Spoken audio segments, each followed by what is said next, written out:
इस घर को कोई बेचने की बात तक करता था, आपने हमेशा मुखालफत की है। और अब बेटा जी, अब तुम लोगों की बात मान ली है ना, अब तो तुम लोगों का साथ दे रहा हूं। छोड़ो यार, क्या करना हमने इस घर में। इसी घर में तो हमारा सब कुछ है, अम्मा की यादें हैं और सबसे बढ़ के कीमती इज्जत।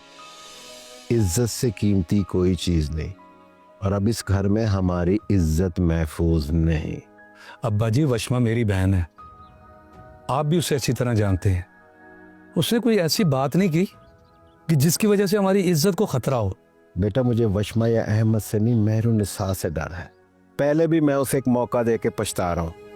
उसने मेरी इज्जत पे ऐसा वार किया है कि अब तक मैं अपनी कमर और आंखें सीधी नहीं कर सका। अब्बा जी, इस दफा हमारी आंखें खुली हैं, ऐसा कुछ नहीं होगा। और ये सब आपकी दुश्मनी की वजह से है। और आप अच्छी तरह जानते हैं कि दुश्मन को जब भी मौका मिलता है वो अपना वार करता है। ये तो मैं नहीं चाहता कि इस कम ज़र्फ दुश्मन को ऐसा मौका दूं कि फिर कोई ऐसा वार करे। और बेटा जी, अब मैं इस वार से बचूंगा नहीं।